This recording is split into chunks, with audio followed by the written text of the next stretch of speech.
80তম স্বাধীনতা দিবসকে সামনে রেখে এবার বাইক র্যালিতে দেশপ্রেমের বার্তা। আগরতলার ৭ রামনগর বিধানসভা কেন্দ্রের বিজেপি মণ্ডলের উদ্যোগে আয়োজিত হলো সুবিশাল তিরঙ্গা বাইক র্যালি।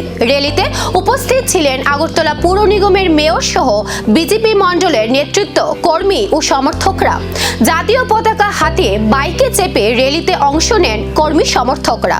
রামনগরের বিভিন্ন এলাকায় এই র্যালিকে ঘিরে তৈরি হয় দেশাত্মবোধের আবহ। স্বাধীনতার চেতনা ও জাতীয় ঐক্যের বার্তা পৌঁছে দিতেই এই কর্মসূচি বলে জানানো হয়। তবে প্রশ্ন উঠছে, এই র্যালি কি শুধুই স্বাধীনতা দিবসের উদযাপন, নাকি এর মধ্য দিয়ে সাংগঠনিক শক্তির বার্তাও দিতে চাইছে বিজেপি? পবিত্র স্বাধীনতা দিবস উপলক্ষে সরকারি পর্যায়ে এবং দলীয় পর্যায়েও ভারতীয় জনতা পার্টি এবং তার পরিচালিত সরকার, ভারতের সরকার হর ঘর তিরঙ্গা কর্মসূচি গ্রহণ করা হয়েছে।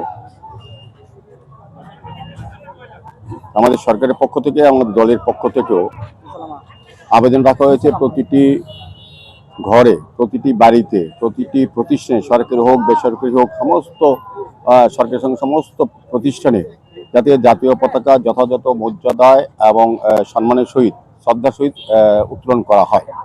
তার এই উদ্দেশ্যে গত ৯ আগস্ট থেকে আগামী ১৭ আগস্ট অবধি হর ঘর তিরঙ্গা।